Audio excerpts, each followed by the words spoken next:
মালয়েশিয়াতে গিয়েছি। মালয়েশিয়ার আমপাং মসজিদ আল বুখারীতে জুমার নামাজের ইমামতি করার পরে সেখানে প্রোগ্রাম শেষ হওয়ার পরে এক বাঙালি বলে, হুজুর আপনাকে আজকে একটা ফলের বাজারে নিয়ে যাব। আমি বলি, কোন ফলের বাজার? বাংলাদেশে তো ফলের বাজারের অভাব নাই। বলে, হুজুর এই ফল কোনদিন আপনি বাংলাদেশে পাবেন না। আমি বলি, কারণ কি?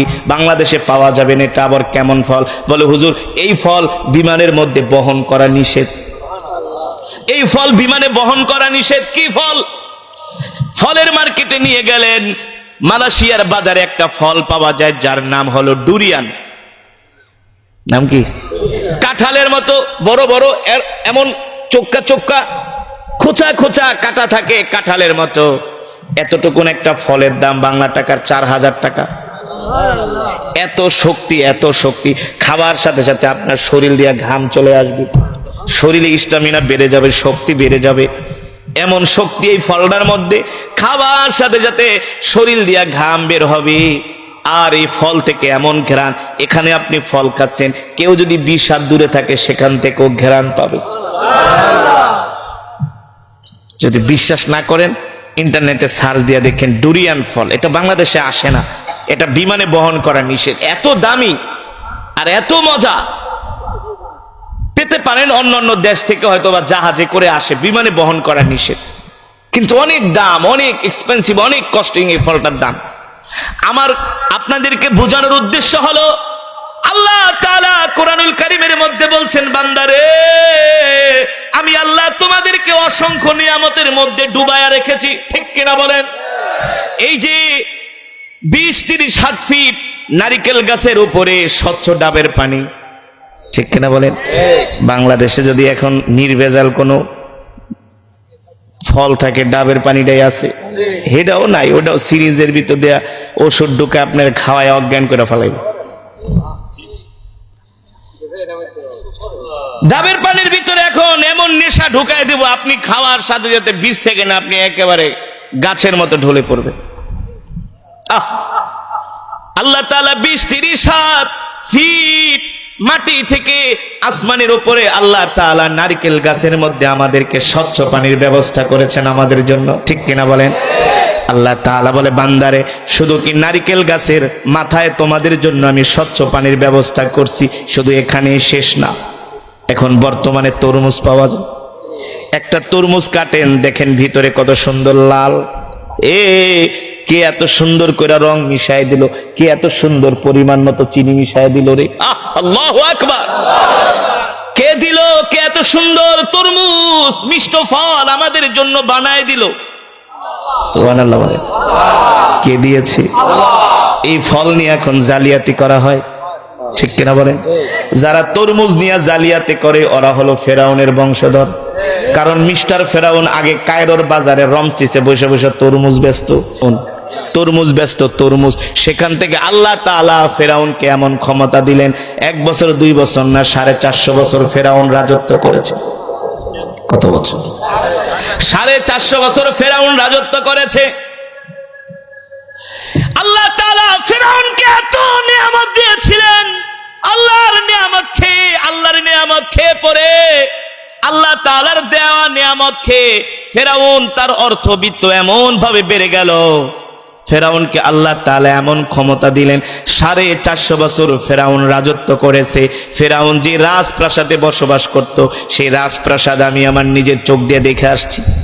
প্রায় কায়রো থেকে 3000 কিলোমিটার দূরে ওর রাজপ্রাসাদ দেখলে আপনাদের মাথা নষ্ট হয়ে যাবে যে এমন রাজপ্রাসাদ কিভাবে বানায়।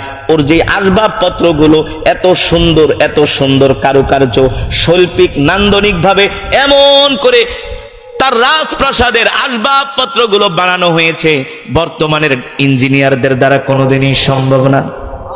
এই আসমান গুলোর কোনো খুঁটি নাই, ভীম নাই, ঠিক কিনা বলে?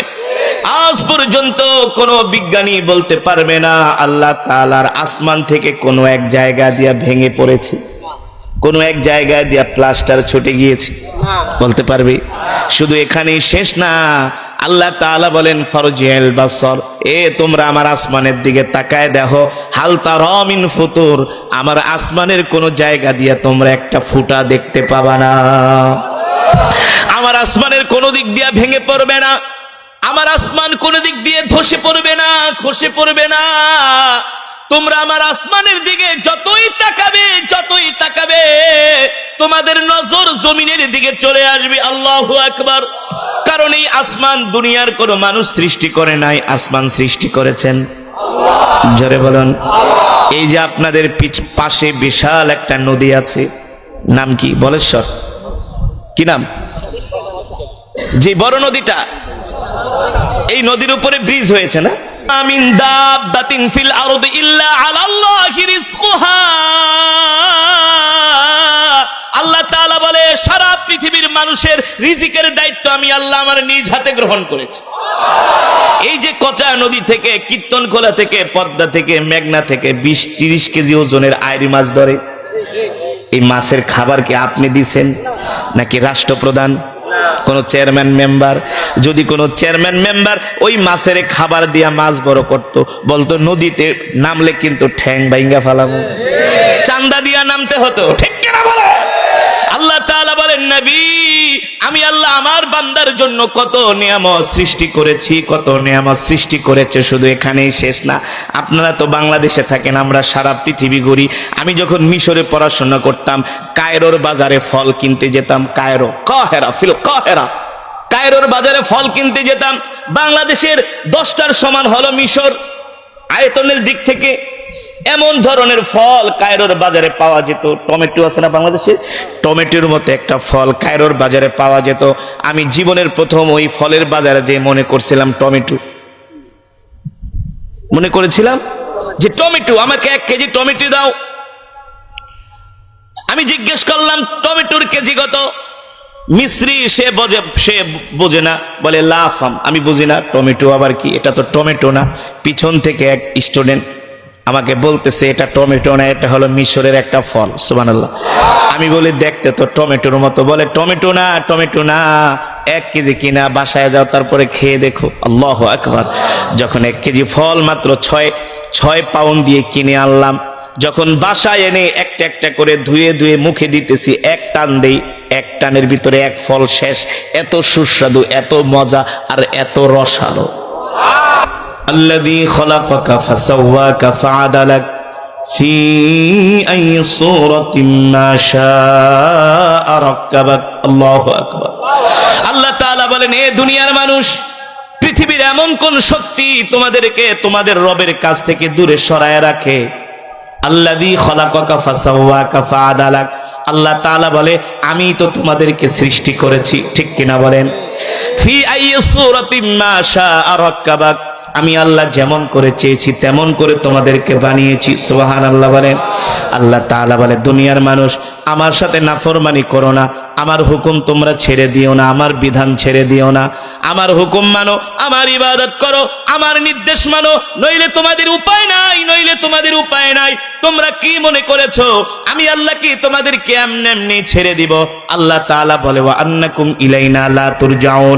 আমার কাছে তোমাদেরকে প্রত্যাবর্তন করতে হবে, আমার কাছে তোমাদেরকে ফিরে আসতে হবে। আর যেই দিন ফিরে আসবা আমি আল্লাহ বিচারকের আসনে যেই দিন বসবো, আমি আল্লাহ একটা নাফরমানকেও ছাড়বো না। আমি আল্লাহ তোমাদেরকে ধরে ধরে কড়ায় গন্ডায় হিসাব নিব। তুমি তোমার 60 বছরের জিন্দেগি কোন কাজে ব্যয় করেছো? এ যুবক, তুমি তোমার যৌবন বয়সটা কোন কাজে ব্যয় করেছো? কোন মেয়ের পিছনে ঘুরা তুমি তোমার যৌবনের বয়সটা নষ্ট করেছো? কোন ক্রিকেট ফুটবল খেলার পিছনে তুমি তোমার জীবন নষ্ট করেছো? দুনিয়াতে টাকা ইনকাম করার জন্য তুমি তোমার জিন্দেগিটাকে শেষ করে দিছো, কিন্তু আল্লাহর হুকুম মানো নাই, আল্লাহ তাআলার ইবাদত করো নাই, আল্লাহ তাআলার বিধান মানো নাই। আল্লাহ তাআলা বলে, প্রত্যেকটা মানুষকে আমি হাসরের ময়দানে কড়ায় গন্ডায় হিসাব নিব। আর সেই দিন আমি আল্লাহ তোমাদের জন্য রহমান থাকবো না, তোমাদের জন্য রহিম থাকবো না। আমি আল্লাহ যেই দিন তোমাদের থেকে হিসাব নিব, সেই দিন আমি আল্লাহ হয়ে যাব কাহ্হার। কি হয়ে যাব? দেখবেন কিছু মানুষ আছে, দূর আল্লাহ মাফ করে দিব।